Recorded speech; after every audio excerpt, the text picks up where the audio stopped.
This is a message to all my supporters of this podcast. I'm introducing a new supporters program. You can contribute a small amount as a one-off payment to show your love for this podcast. Thank you in advance for all your contributions.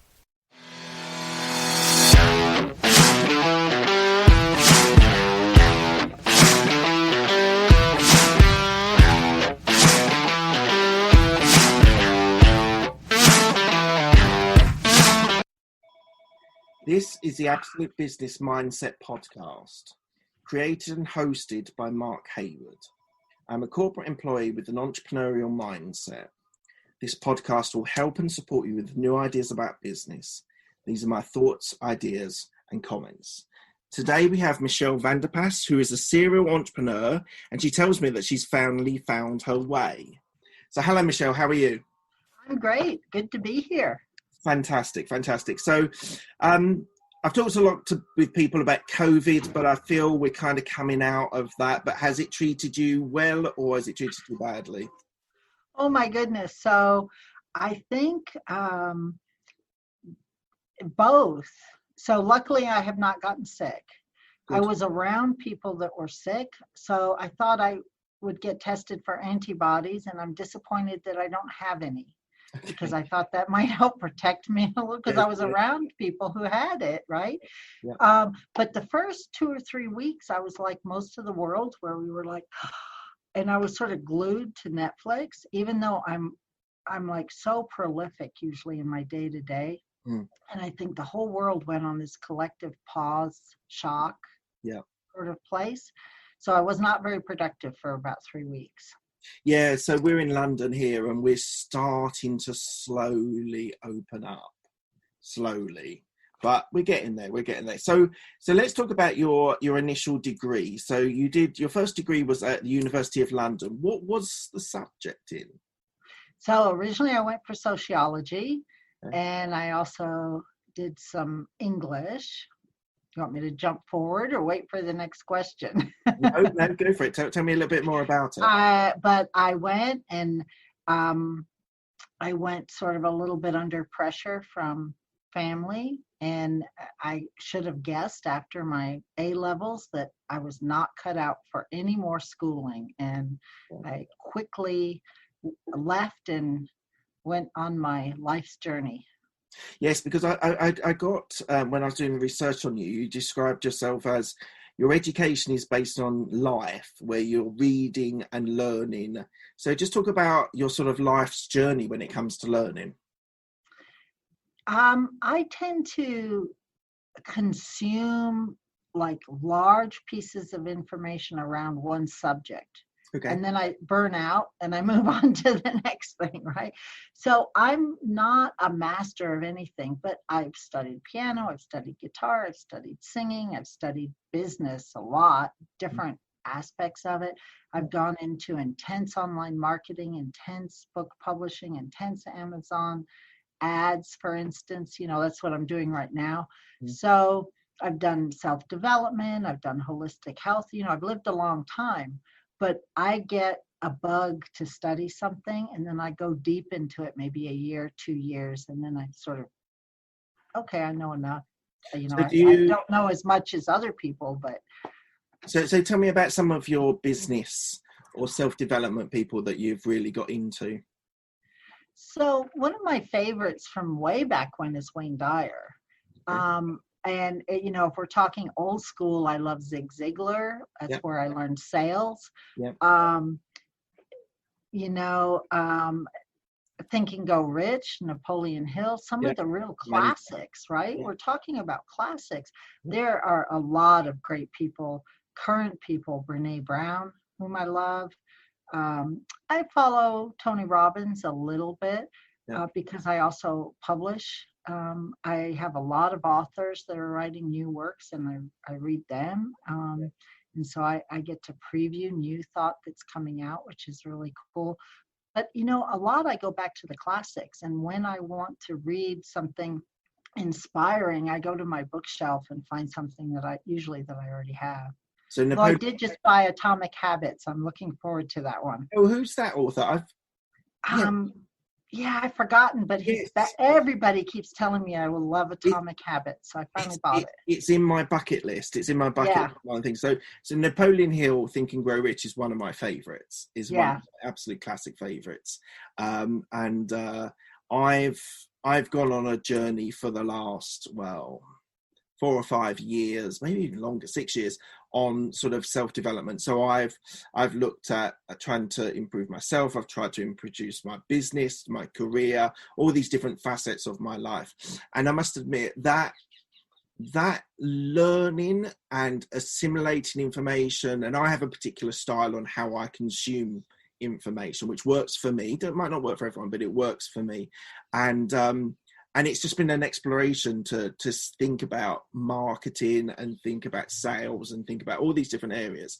And so I very much get, when you said that your education has come from life in reading and learning, I just so get that the essence of traditional education is fine. It teaches you how to learn, but then you suddenly start learning valuable assets and valuable skills. Yeah, there's no right or wrong way. I'm encouraging my daughter to go to college, but she may or may not go. You've got to find the right way for you. Yeah. And I've been pretty highly motivated to find my own way in life, and so I think that helps. But if you want to become something specific, a doctor, a lawyer, a journalist, whatever, right? Yeah. A teacher, then you need specific skills. Yeah. I would totally agree. So my brother-in-law is trained to be a doctor, and he spent 7-8 years training to be a doctor, and then he becomes a consultant, and then he becomes a surgeon. He just takes this route. For me, my path has taken business, and therefore business is a sort of open book. There's different areas to look in. So I absolutely love the whole self-development. Tony Robbins, I've picked up bits of Tony Robbins. I think Tony Robbins is incredibly powerful speaker, and one of my favorite books of his, where he talked about like a contrarian belief on the economy and how you should deal with your investments and things like that, was incredibly powerful. So I totally get that. And sort of self-development, what does self-development mean for you? Wow. So I think I want to preface by saying that I don't believe as people we need to change or improve, right? Okay. We're born with skills, with purpose, with the right to be on this planet. If you never do any development or training, you deserve to be here. You are enough. Yeah. You are enough. Everybody is enough. So having said that, though, many of us want to become better versions of ourselves or grow into who we could be. I spent a lot of decades feeling like I wasn't as much as I could be, like I could grow into a better version of myself. So when I think of personal development, self-improvement, those kinds of things, it is more about growing into who we can become rather than changing who we are. And that's an interesting distinction, I think, because so often we think we know who we are, but there's so much outside influence. It takes a while to discern which path do I want to follow and which path is someone else implanting upon my consciousness that I should follow because they think it's the right way. So it takes a while to figure that out. Totally agree. And I think people, when I speak to people who listen to my podcast, they talk about what their parents wanted them to be and what they really wanted to be. And sort of what I try with this podcast is for people to find their path rather than other people's paths, which in most cases makes you unhappy. And there are a lot of people that are unhappy with their career decisions or their business decisions because they've been influenced by not always parents. It can be grandparents, it can be uncles, it can be brothers. There's any myriad of people that can be society, right? Yes. Mark, I want to say one thing about that. I think often, and I'm learning as a parent, and I became a parent pretty later in life, but it's not, so my parents said, you can be anything you want to be, but they didn't help me figure out what that might be. Yeah. right? So it's not that they said, do this, or we see you doing that. It's like the world's your oyster, and it was too many choices for me. So as a parent, I think, and as an influencer on young people, we can help them discover what their interests are, what their passion is, where they're being drawn to, rather than just say, just go be happy in the world, because it's a little too much. That is incredibly fascinating, because my parents did the exact same thing. You can be anything. You can be a doctor, or you can be a cleaner. We don't mind. It's up to you. And I had too many choices, and it was very hard to be focused in on any one thing. So I went through that same, and part of the reason why I now do this podcast is because in my 20s, I never really had a mentor to be able to help me focus in on what I wanted to do. So I got a mentor when I was nearer 30, 31 than 20. And so what I'm hoping with this podcast is that people get an insight into what they want to do, rather than whether you've gone one way with your parents telling you could do anything, or your parents have told you could only do one thing. They both play a difficult role. So I get that. I get that so much. Right. So let's go on to, so you were president of Phasix, yeah. Phasix, sorry, which was a holistic health care industry, was in the health industry. So tell me a little bit about that. That's quite interesting. Yeah, it's going back a ways now. So part of my deep dive into learning, and at that time it was holistic health, and I was working on some personal health issues. I met a couple of people who became partners, and we opened a homeopathic lab, and we created a biofeedback machine, which we actually took through the United States FDA process, 510K process, ISO for European mark process. Mm-hmm. For those of the geeks out there who like the terminology, right? Yeah. And promoted that. And interestingly enough, it did lead to where I am now in a very roundabout way, right? Mm-hmm. But I'd had other businesses before, but it was a pretty serious business when you're talking about interfacing with the FDA and regulations and medicine and those kinds of things. It was a really interesting journey, and medicine has just come so far and changed so much since then, and it was just a different time and place back then. But I learned a lot about homeopathy, holistic health, different ways of healing the body. And to be honest, that time for holistic medicine was relatively early on in its sort of development, wasn't it?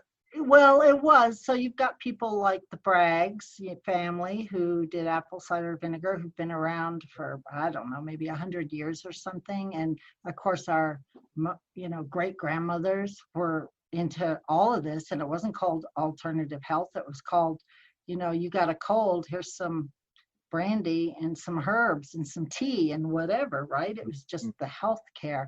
And so a lot of it was just going back and going into some of those, but it was the beginning of a movement in the 80s and 90s on holistic healthcare that we know today. Yeah, absolutely. Yeah. So I read that you were a professional speaker and a radio show host for Divine Purpose Unleashed.com. That's a very varied role. You were a facilitator, professional speaker, and radio show host. So just walk me through that. So it feels like a big jump, right? From holistic medicine, of a medical company to that, but actually it's not. So the medical company dissolved for a whole pile of reasons. It had run its course, right? And one of the partners died, another partner took a piece of it and went a different direction. So I was like, what do I want to do? And part of what I had been doing at that company was selling to other practitioners and, acupuncturists, nutritionists, doctors, chiropractors, those kinds of people, and teaching them how to sell to their patients the whole holistic piece, right? So I was a consultant at that time. As president of my company, I was also a consultant for all these other holistic practitioners, teaching them how to build their business. Yeah. And when you're talking with business owners, as you know, you start talking about purpose.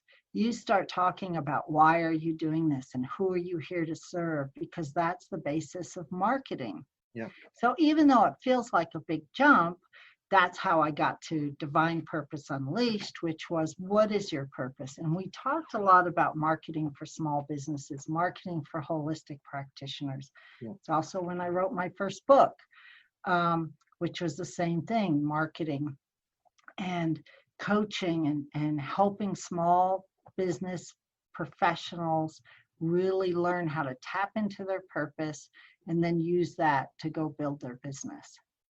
So I'm going to jump a couple of questions too. So how would I connect my life to my purpose in business or my career into business? How does someone make that connection between understanding what their purpose is and what their business is? Yeah, so the first thing that I really like to dig into is your business, your career, your training is not your purpose. So before you can figure out how your business is your purpose, you got to separate them. Because you, Mark, are going to be, probably my guess is, if you took away the podcast, if your internet went down for whatever reason, you would still find a way to share information, to connect with other people, to teach, to mentor, to share your knowledge, right?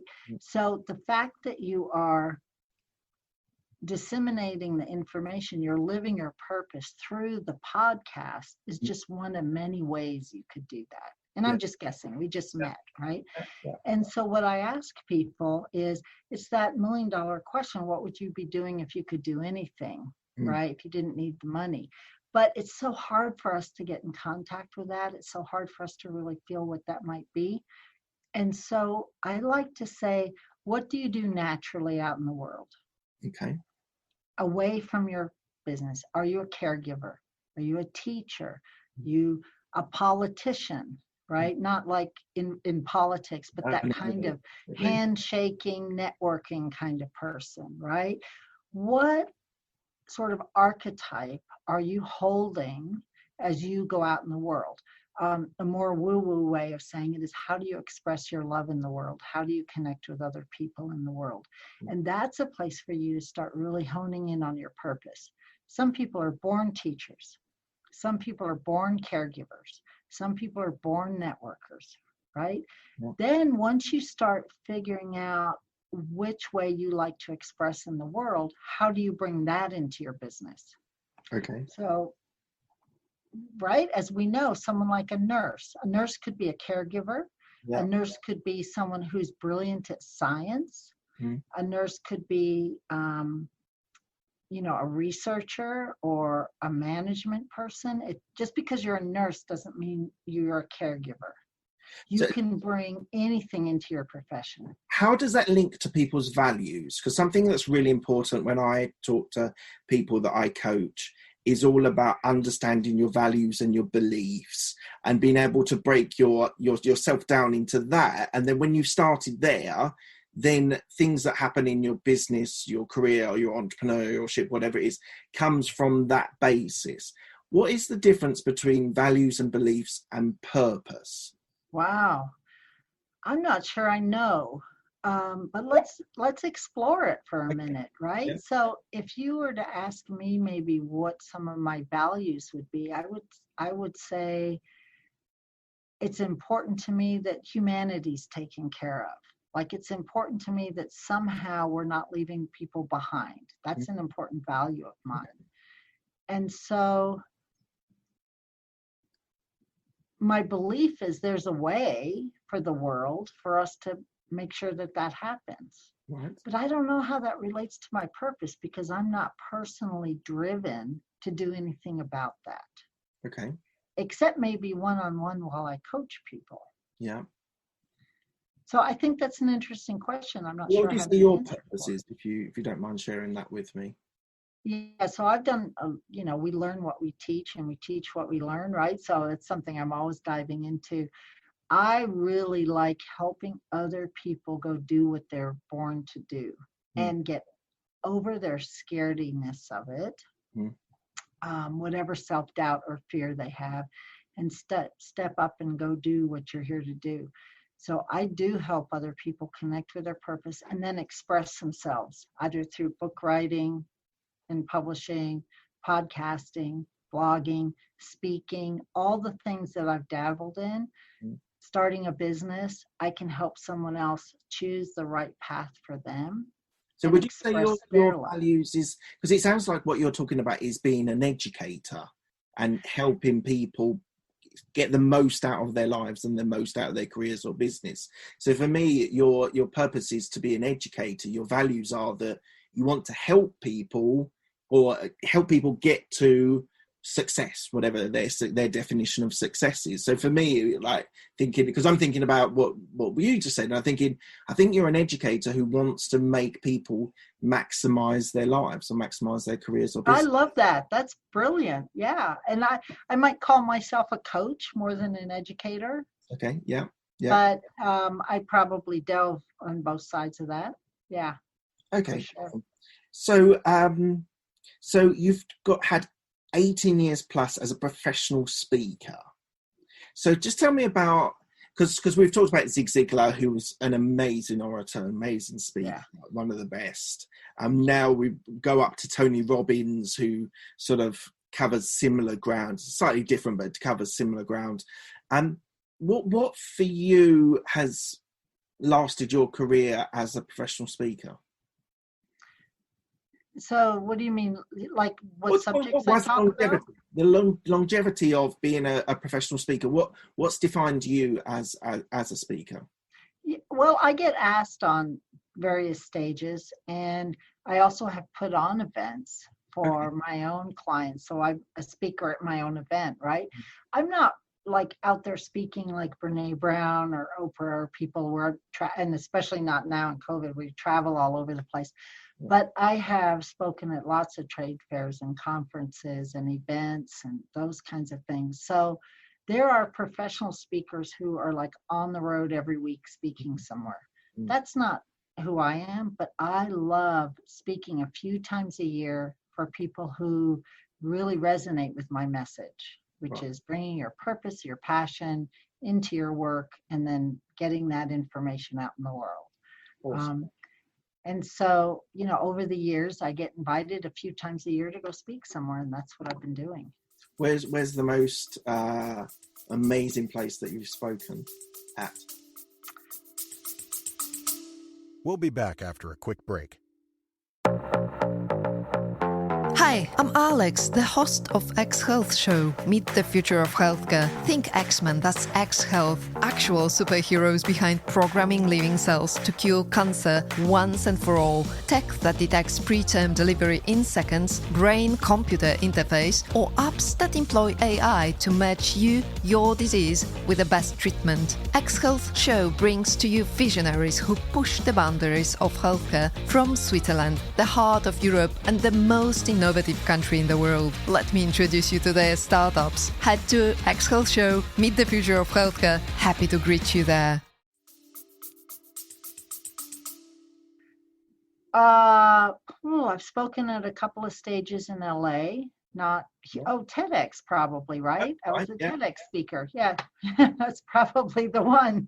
What was your TEDx message about? So my TEDx was about procrastination and why procrastination might actually be a good thing and not a bad thing. And can you share it with me? Because procrastination is a really interesting topic for me. Go on, why is it a good thing? So in my view, I talk about how sometimes we beat ourselves up for procrastinating when actually we're percolating, we're thinking, we're in creative mode, but society's on us, especially in the US and somewhat in Britain too, I think, where you're supposed to just get a bunch of stuff done. You're supposed to be successful. You're supposed to hurry up and get more stuff done. And we need to sometimes just be in creative mode and allow things to come to manifest at their own time and place in the world. again, we have to discern when we're procrastinating for real and when we're in incubation or creative mode, percolation mode. Okay, that's interesting, because you've got, for me, the best person to talk about procrastination is Brian Tracy. Yeah, love him. Eat That Frog. I love that book. I absolutely love that book. But yeah, a lot of the speakers are sort of the Gary V's, the other US influencers are all talking about action. Right. And that's interesting. You can say that because I actually do believe you can have a great idea, but without action, it will only ever be an idea. So you need to be able to get to the action stage. I agree with you. But then saying that, another great book that I read, Deep Work by Cal Newport, which is all about delving into subjects for an hour or two and really go into detail and understand the purpose, understand the reasons behind making those decisions. So I found myself sometimes split, because a lot of the deep work that I do, when I say to myself, I'm going to spend an hour and I'm going to turn off my phone, turn off the email, and just concentrate on that. And I think that for me makes my productivity. And so when I do actually do action, it has meaning behind it, because I've spent some time actually, as you said, percolating over it rather than procrastinating over it. So I think they both can go hand in hand, but you still need to action. You still need to. Absolutely. I 100% agree. You still need to get to the action. I think a big piece of it is what we were talking about before. Is it someone else telling you it's time? Or do you know it's time? And if you know it's time and you're just not doing it, that's procrastination. If you're like, no, I don't know exactly what I'm doing yet, then you got to dive in a little bit into getting some more facts or details or creative mode or whatever. Okay. So one of the subjects that I think you talk a lot about is, what is the new social selling versus the old world sales and marketing? So just break that down for me. What is the new social selling now versus, you can explain what the old sales and marketing is? And it's shifted a bit, maybe in the last year or so, but the sales that we have seen in the last decade or so have been sign up to my email, is online mostly, right? Social selling. Follow me on Facebook or Instagram. Sign up on my email, get your free download, come on my webinar, and then buy my thing in the next 23 minutes, or you're going to lose the deal of a lifetime and go cry in the corner because you didn't do exactly this thing, right? That's sort of the funnel we all know. I've done it. I still do those kinds of funnels, right? They do work, but I think we're exhausted by that. Okay. And so what has started to show up with social selling are things like chat bots, chatting on Facebook, right? Personal email that looks personal, even if it's not really personal. So I send out mass emails to my list, and people will send me personal replies saying, oh, Michelle, thank you so much for taking the time to send me an email. They think I've sent it to just them when it's gone to thousands of people, right? And so I love the fact that we can make it seem like we're being personal. The problem is we don't want to be inauthentic. So if someone takes the time to email me, I make sure I'm emailing them back as well, right? I don't want to be inauthentic around that. I don't want to make it seem like I'm just being personal when I'm not really. The old school, if I can go there for a minute, is like what our grandparents did, where you put on your open sign, you invited people in, you shook their hands, you got to know them, you knew the names of your customers. When it was their birthday, maybe you sent them a cake, right? It was the personal connection. And I think we need to take the personal connection of the social selling, the internet, the amazing connections we can make on the internet. Look at us, Mark, right across the pond from each other, and yet have a real valuable connection to sell rather than just buy. Yeah. And I think that's right, because I think people are a little bit frustrated with the impersonal email, the impersonal, when you like someone or you follow someone on social media and you instantly get a message back which is auto created. I think people are frustrated by that and are fed up about it. So for me, if anyone on any of my social media platforms messages me a message about a podcast or a course or whatever it is that they've engaged with me, I will always email or message them back myself and say, it might just be a thank you, it might just be a thumbs up, it might be an actual communication with someone, because you're connecting. They're reaching out to me to say gratitude for something that I've produced, and I feel that needs to be reciprocated with a personal message from me. And it's not a company in India or Philippines or wherever that's doing it for me. It's actually me that's messaging. And I think when you hear, so Gary Vaynerchuk, who's someone who I've watched and listened to a lot in the past, he always talks about messaging people back and getting a connection, because they've taken the step of engaging with you. It would be rude not to. And I think it's funny, because even to the extent of this podcast, I've met people on this podcast journey that I've been on that have now become really established friends, and people that I've met with, and I message them and we have chats, and they might come to me with a question about podcasting. One guy I've interviewed, and he wants to do a podcast. He messaged me a couple of days ago at the end of last week and just said, look, can we just jump on a call and have a chat? And I think that's part of selling as well. That's selling yourself as an authority on X or Y, or an influencer or knowledgeable in that area. And I think building relationships is one of the most critical things in business. And I think more people should spend time on their relationship building, rather than this whole idea of hustling is the only way. What do you think about relationship building? Have you built relationships which have endured? Or have you built relationships which have helped you and you've helped them? Oh, absolutely. I've got relationships that I forged online over a decade ago, where we still pop into each other's feeds and say hi. I've met people online who have worked for me. I've worked for them. We've become clients, all kinds of relationships, right? You never know where something's going to go. As a business owner, we get, though, caught up in doing busy work too. So there's, one of the things is I wake up every day to, mass emails like everybody does, and I'm always unsubscribing to all this stuff, and I'm like, how did I just get subscribed to 10 more newsletters since yesterday? Right? It's because I'm like you, I like to dive in and learn stuff. But so we need to be engaged with people without being swallowed up by it.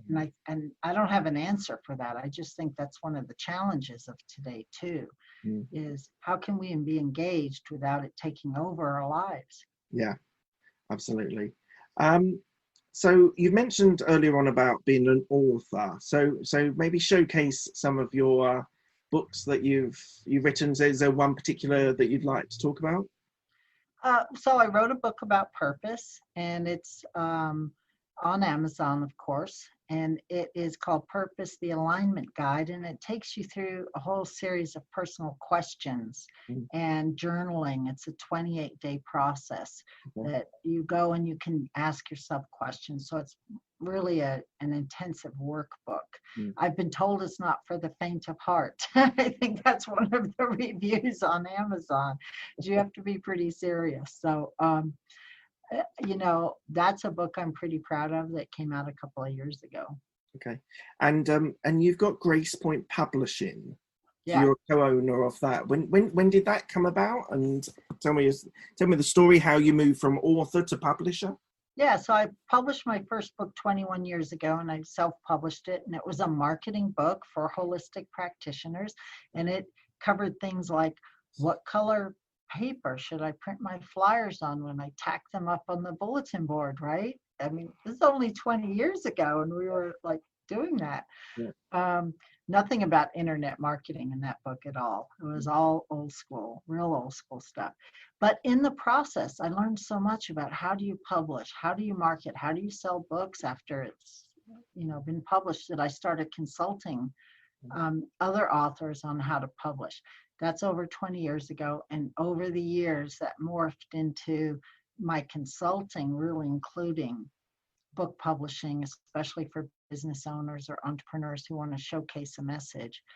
And about 6 years ago, I believe, an author approached me about publishing her work, and she has a whole series of books. And so we started the publishing company together and been publishing books ever since. So you started self-publishing like 20 years ago, where there wasn't really even self-publishing at that stage. Right. So how did you get your first book into the shops? Yeah, it was challenging. So it was like Jack Canfield also tells this story. You drive around with books in the back of your car, and you give them to anybody that'll listen, and you knock on doors, right? I think I still have boxes of books in my garage because it's hard to sell books these days about what color paper am I printing my flyers on, right? That's not so relevant anymore. Yeah. But I literally printed, a lot of books locally that came to me in big boxes. It's one of those stories. And then I had to hustle and move them. Eventually Amazon came, and I put them up on Amazon and all of that. It's not available anymore because it's out of print. It's too old. But that whole process, you learn so much about marketing. And then since I've worked with, thousands of authors in 20 years, I keep up with what's going on in the marketplace. And my publishing company is both traditional publishing with Library of Congress number and all of that. And we actually take a few manuscripts a year and act as a publisher and publish it, but also do lots of consulting and marketing for people who are self-publishing to make sure they get a really professional book. Yeah. It doesn't look self-published. Yeah. Yeah. And we've talked about all these things you're also a consultant for business strategy, sales and marketing. So it's all the same. It's all the same, Mark. There is sales and marketing, is it? It all comes down. It's all the same, right? What are you here to do? How are you going to go do that? And who needs to hear what you have? Right. Whether you're writing a book, running a biotech manufacturing company, being a consultant, doing a podcast, it's all the same.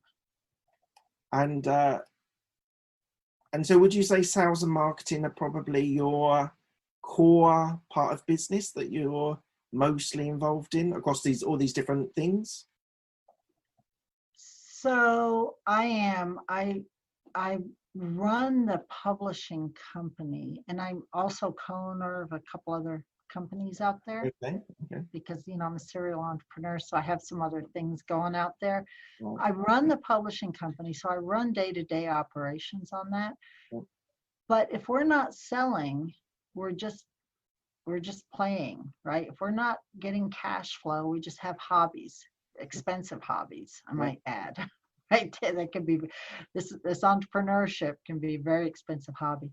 So sales and marketing always has to be the crux of any business any of us run. Yeah, I would 100% agree with that.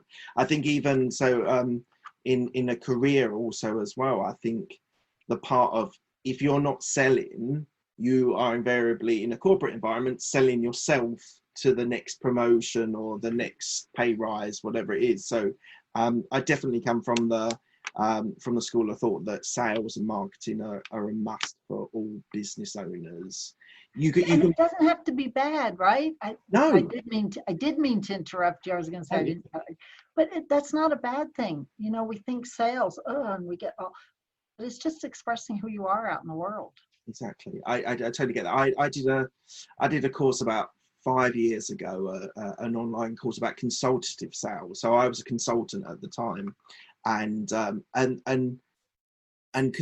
so selling as a consultant, you have to invest so much more in the relationships that you're building. It's not a volume sort of, you need 100 calls to get to 10 sales. It's about developing relationships, building strong bonds with people, and being able to offer them something that they need, understanding their pain points to be able to sell something for their pain points. So I think sales can come in many different forms, and in as I just said, even to the point of selling yourself to get a career progression.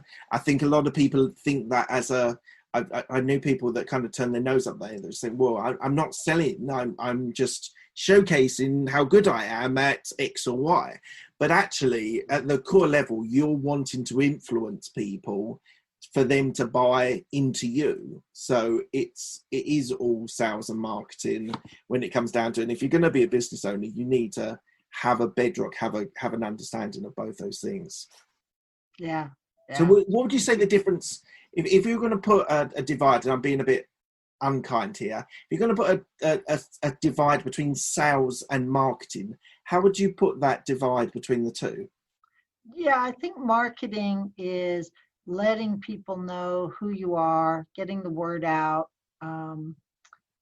everything from putting flyers up on the bulletin board to doing webinars to doing podcasting like this, right? That's all marketing. Sales, I think, is really finding the people who need what you have to offer and telling them how you can help them, addressing their pain point, and then asking for the money. Yeah. Like asking for the money is that piece that shifts it from general marketing to sales. But before you can ask for the money, you have to do all these other steps. Absolutely. Are you addressing their pain point? Are you able to help them? Yeah. Right. Overcoming objections, as they used to say years ago. It's like, but what that is like, what questions do you have?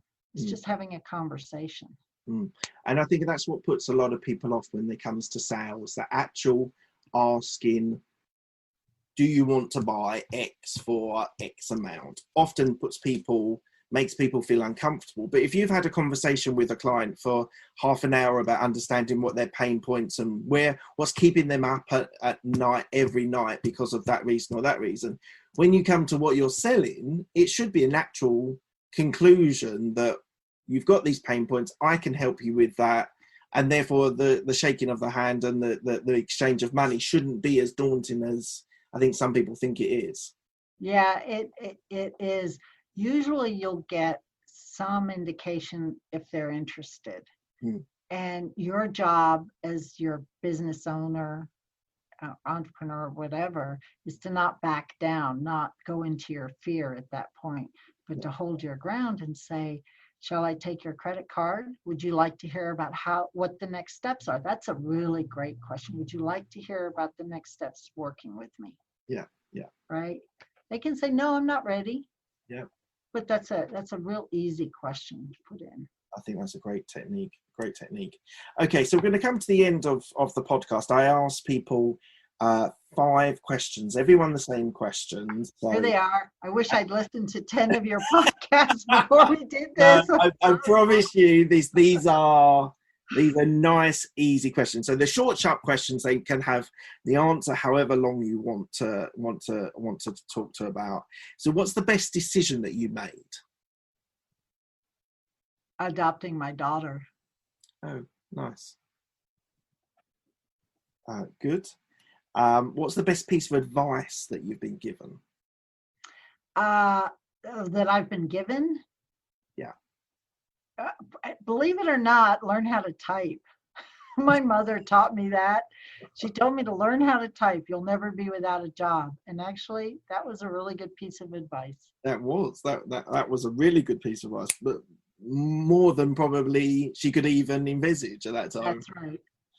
Okay, who's the person that's helped you most in your career?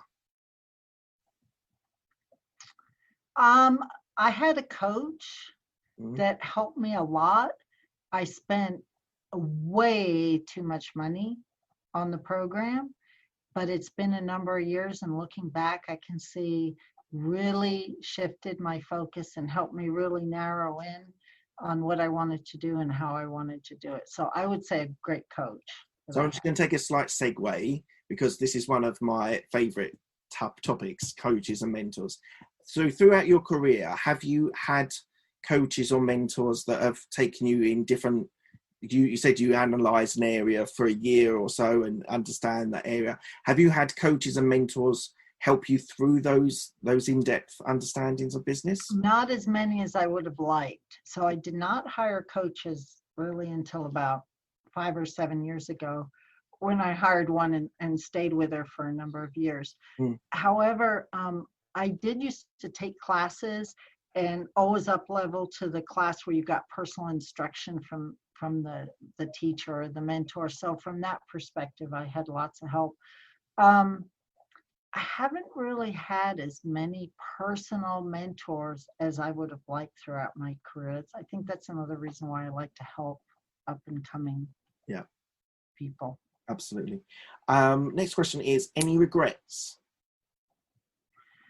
Yeah, I feel like I'm in the stride of where I'm supposed to be in my life. It would have been nice to have gotten there about 20 years ago, but it's a journey and we can't look back, and I'm sure the timing's perfect, even if I can't see it.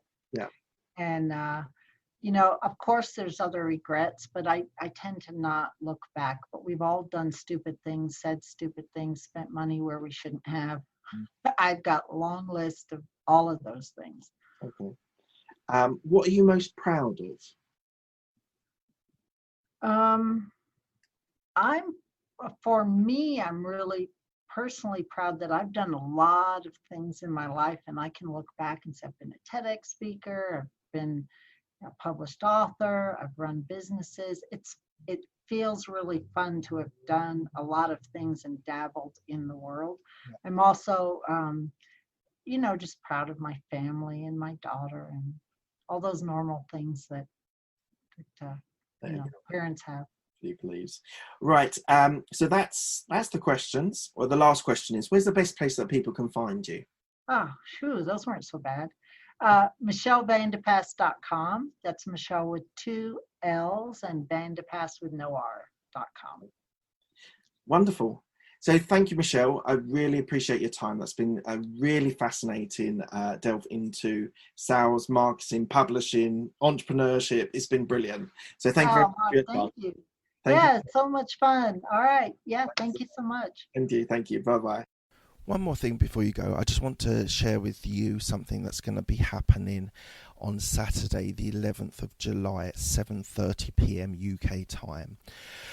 It's basically, I'm going to create a secret club. So if you're listening to this, it means you've listened to the whole of the podcast, and you're going to be part of this secret club where we're going to have a get together on Zoom, and hopefully being at 7:30 in the evening, I can catch UK people and US people as well, and Europe as well.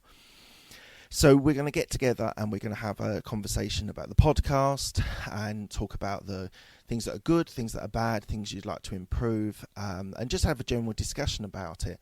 Equally, if I can help you with some coaching questions that you might have, then please do bring them along as well. If you're interested in property, I can share my experiences that I've had with property as well, and hopefully those things will be able to help you. So what I want you to do is go on to the website, which is absolutebusinessmindset.com. Go to the bottom where it says contact us, register your interest. There's a few details you need to fill in, and then I will send a Zoom invite over to you, and we can get together. So it's Saturday the 11th of July at 7:30 p.m. and you're able to have a chat with me, have an individual chat with me. Hopefully there'll be a few of you online, and we can answer all your questions, and you can share your thoughts on the podcast. So as I said, secret club, you've done really well to listen to the end of the podcast and listen to this as well. I really appreciate it. We can get some of you online and we can have a discussion. All right, guys, I really appreciate your time. Thanks a lot. Bye.